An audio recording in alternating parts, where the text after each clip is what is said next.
എല്ലാവർക്കും നമസ്കാരം. ഇന്നത്തെ നമ്മുടെ ഒരു വെറൈറ്റി റെസിപ്പിയാണ്, അതായത് പെപ്പർ ചില്ലി ചിക്കനാണ്. വളരെ ടേസ്റ്റാണ് ഇത് കഴിക്കാനായിട്ട്. ഇനി നമുക്ക് എങ്ങനെയാണെന്ന് നോക്കാം. അതിനായിട്ട് ഞാനിവിടെ 2 സവാള ഇതുപോലെ ക്യൂബ്സായിട്ട് അരിഞ്ഞെടുത്തിട്ടുണ്ട്. അതുപോലെ ഞാനിവിടെ 1 ക്യാപ്സിക്കം എടുത്തിട്ടുണ്ട്. പിന്നെ വേണ്ടത് ഇഞ്ചി വെളുത്തുള്ളി അരിഞ്ഞതാണ്.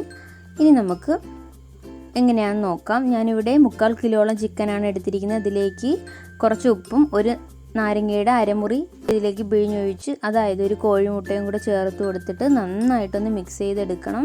ഇതിലേക്ക് ഞാൻ 1 ടേബിൾ സ്പൂണോളം സോയാ സോസ് കൂടി ചേർത്ത് കൊടുത്തിട്ടുണ്ട്. നന്നായിട്ടൊന്ന് മിക്സ് ചെയ്തെടുക്കാം. ഇതിലേക്ക് 1 ടേബിൾ സ്പൂണോളം കോൺഫ്ലവർ കൂടി ചേർത്ത് മിക്സ് ചെയ്ത് വെച്ചതിന് ശേഷം ഇനി നമുക്ക് ഒരു പാത്രം ചൂടായി വരുമ്പോൾ ഇതിലേക്ക് നമുക്ക് റിഫൈൻഡ് ഓയിൽ ഒഴിച്ചു കൊടുക്കുക. എണ്ണ ചൂടായി വരുമ്പോഴത്തേക്ക് നമ്മൾ നേരത്തെ മിക്സ് ചെയ്ത് വെച്ചിരിക്കുന്ന ചിക്കൻ പീസുകൾ ഇട്ടൊന്ന് ഫ്രൈ ചെയ്തെടുക്കണം. ഒരുപാട് ഫ്രൈ ചെയ്യേണ്ട ആവശ്യമില്ല, ഒരു മീഡിയം രീതിയിൽ ഫ്രൈ ചെയ്തെടുത്താൽ മതി. ഇതുപോലെ ആയി കിട്ടണം. ഫ്രൈ ചെയ്തെടുത്തതിന് ശേഷം ഒരു പാനിലേക്ക് കുറച്ച് വെളിച്ചെണ്ണ ഒഴിച്ചു കൊടുത്തതിന് ശേഷം ഇതിലേക്ക് വെളുത്തുള്ളി ഇഞ്ചിയും കൂടെ അരിഞ്ഞതാണ് ചേർത്ത് കൊടുക്കുന്നത്. നന്നായിട്ടൊന്ന് ഇളക്കി കൊടുക്കുക. ഇതിലേക്ക് ഞാൻ 2 സവാള ഇതുപോലെ ക്യൂബ്സായിട്ട് അരിഞ്ഞതുകൂടി ചേർത്തിട്ട് നന്നായിട്ടൊന്ന് ഇളക്കി കൊടുക്കുന്നുണ്ട്. നന്നായിട്ടൊന്ന് ഇളക്കി കൊടുക്കുക. സവാള പെട്ടെന്നൊന്ന് വഴണ്ടി കിട്ടാൻ വേണ്ടിയിട്ട് കുറച്ച് ഉപ്പുകൂടി ചേർത്ത് കൊടുക്കാം.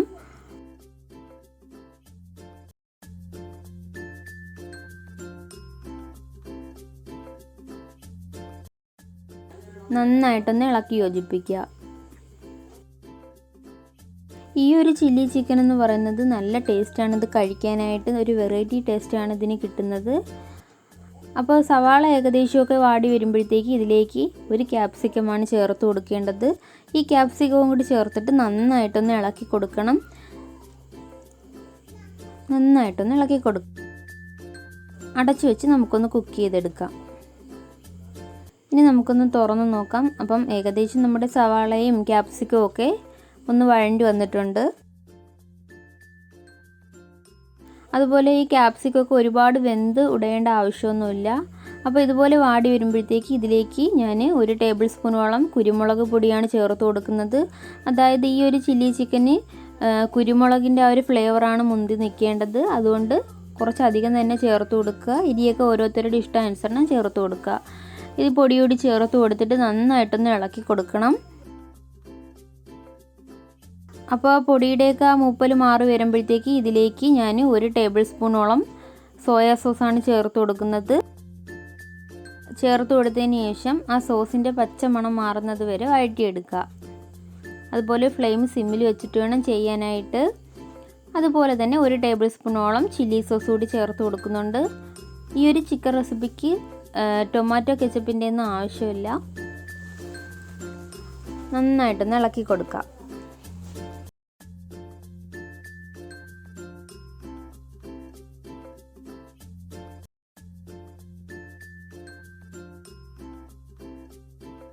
അപ്പോൾ ഇതുപോലെ ഇളക്കി കൊടുത്തതിന് ശേഷം ഇതിലേക്ക് ഞാൻ കുറച്ച് ഇഞ്ചിയും വെളുത്തുള്ളി അരിഞ്ഞതോടി ചേർത്ത് കൊടുക്കുന്നുണ്ട്. അപ്പോഴത്തേക്ക് ഇതൊന്ന് വഴണ്ടി വരുമ്പോഴത്തേക്ക് ഇതിലേക്ക് നമ്മൾ നേരത്തെ ഫ്രൈ ചെയ്ത് വെച്ച ചിക്കൻ ഇല്ലേ, അത് നമുക്ക് ചേർത്ത് കൊടുത്തിട്ട് നന്നായിട്ടൊന്ന് ഇളക്കി കൊടുക്കണം. ആ ഒരു മസാലയെല്ലാം നമ്മുടെ ഈ ചിക്കൻ പീസിൽ നല്ലതുപോലെ പിടിക്കുന്ന രീതിയിൽ നന്നായിട്ട് ഇളക്കി കൊടുത്തിട്ട് അടച്ചു വെച്ച് നമുക്കൊന്ന് കുക്ക് ചെയ്തെടുക്കാം. ഇനി നമുക്ക് തുറന്ന് നോക്കാം. ഇത് ഞാനൊരു കുറച്ച് ഗ്രേവിയിലാണ് വയ്ക്കുന്നത്. അതുകൊണ്ടിട്ട് 1 സ്പൂൺ കോൺഫ്ലവറും കുറച്ച് വെള്ളം കൂടി ചേർത്തൊന്ന് മിക്സ് ചെയ്തിട്ടൊന്ന് ഒഴിച്ചു കൊടുത്തിട്ടുണ്ട്. അപ്പോൾ ഇതുപോലെ കുറുകി വരുന്ന സമയമാകുമ്പോൾ ഇതിലേക്ക് നമുക്ക് കുറച്ച് മല്ലിയില അരിഞ്ഞതുകൂടി ചേർത്ത് കൊടുക്കണം. മല്ലിയില കുറച്ച് അധികം തന്നെ ഇടാൻ നോക്കുക. അപ്പോൾ ഇട്ട് കൊടുത്തതിന് ശേഷം നന്നായിട്ടൊന്ന് ഇളക്കിയെടുക്കണം. ആ കോൺഫ്ലവർ നമുക്കൊന്ന് വെന്ത് കിട്ടണം. ആ ഒരു ഗ്രേവി ഇത്രയേ ഉള്ളൂ. നമ്മുടെ ചില്ലി ചിക്കൻ ഇവിടെ റെഡി ആയിട്ടുണ്ട്. അപ്പോൾ ഇതെല്ലാവരും ഒന്ന് ട്രൈ ചെയ്ത് നോക്കണം. ഇഷ്ടമാണെങ്കിൽ ലൈക്ക് ചെയ്യാനും ഷെയർ ചെയ്യാനും മറക്കരുത്. ഇനി നമുക്ക് മറ്റൊരു വീഡിയോയുമായി വീണ്ടും കാണാം.